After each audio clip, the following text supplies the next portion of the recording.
An Episcopal priest who was forcibly removed from a church is not happy with the president after he staged a photo op at her house of worship.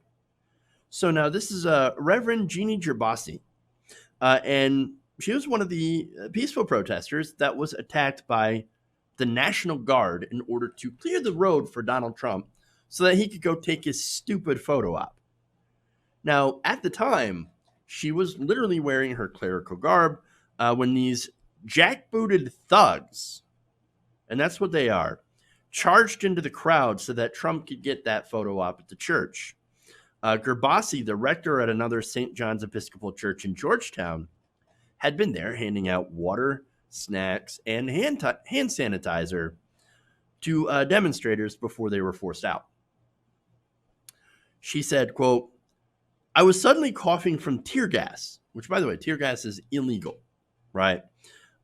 We heard those explosions and people would drop to the ground because you weren't sure what it was. And then adds, "They turned holy ground into a battleground." Now, you want to call Donald Trump a Christian, right? You want to say America is based on Judeo-Christian values. No, not at all. In reality, we're actually looking more like the Holy Roman Empire, right?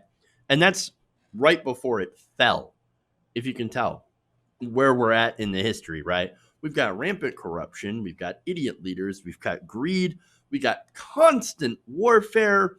We've got lead in the drinking water, even crumbling infrastructure. We almost got it all. Just about. And again, add in corrupt, inept, garbage leadership. And that's where we're at. Now, back to Gerbasi. She said that she was, of course, deeply shaken by Monday evening's events. And then that just, however, furthered her resolve to begin fighting against injustice. In fact, on Facebook, she said this: "I'm deeply offended on behalf of every protester, every Christian, the people of St. John's Lafayette Square, every decent person out there, and the Black Lives Matter medics who stayed with just a single box of supplies and a backpack, even when I got too scared and had to leave. I am okay, but I am now a force to be reckoned with." So congratulations, Donald Trump. You are radicalizing these Episcopal priests against you. I mean, like, talk about radicalization right there. Now she's ready to be a force to be reckoned with.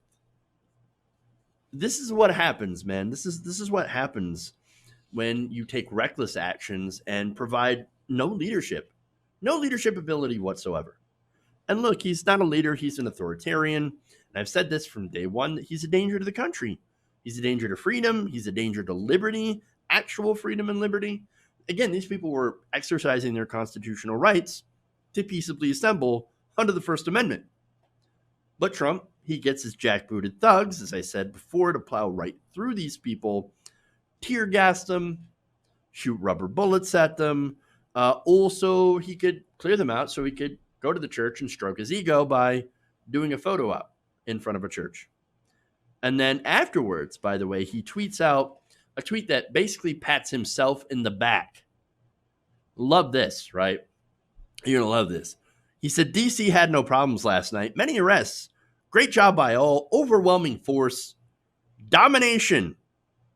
Likewise, Minneapolis was great." And then in parentheses, he thanks himself. "Thank you, President Trump." Oh, he's patting himself on the back for this. See, he loves this. Absolutely loves this.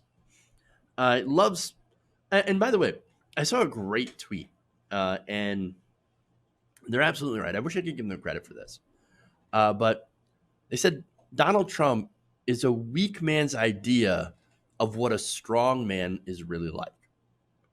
And paraphrase that, right? Because I don't know if I got the exact saying 100% correct, but the gist is there.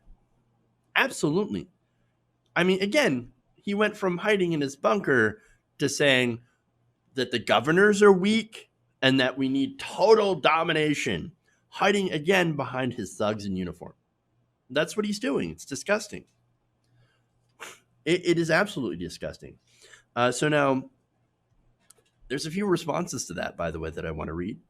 One person says, the whole world watched you send military police to brutalize a peaceful civilian protest. The lowest moment of a presidency that has been nothing but one low moment after another.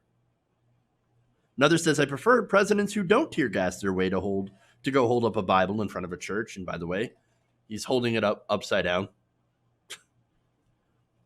Another one says, spoken like a true dictator. America stands for freedom of assembly and peaceful demonstration, not domination by the government against its citizens. That's North Korea.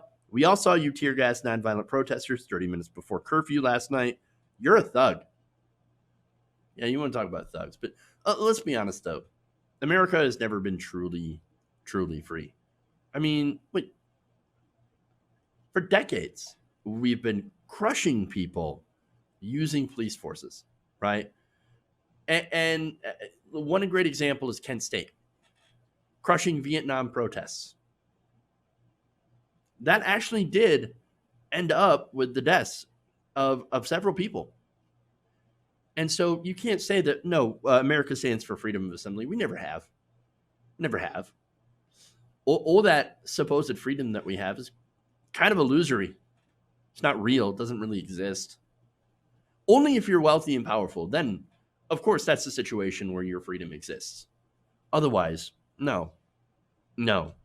And then one more. Sad president has to thank himself because nobody else will. Because he's a failed president and a human. And failed human. All right. Now, let's be fair. There were people that absolutely loved this. And of course, unsurprisingly, they were members of the White House staff. In fact, according to Axios, one person was incredibly exuberant, telling friends the photograph of him holding a Bible in front of a church was an iconic moment for the president. Oh, how iconic is that? Now, others didn't agree. There was at least one person there, one senior White House official, that did tell Axios that when they saw the tear gas clearing the crowd for Trump to walk to the church with his entourage, he said, I have never been more ashamed. I'm really honestly disgusted. I'm sick to my stomach. And they're all celebrating it. They're very, very proud of themselves. Well, like this unnamed person, right, who was in the White House, I'd really like to know who you are.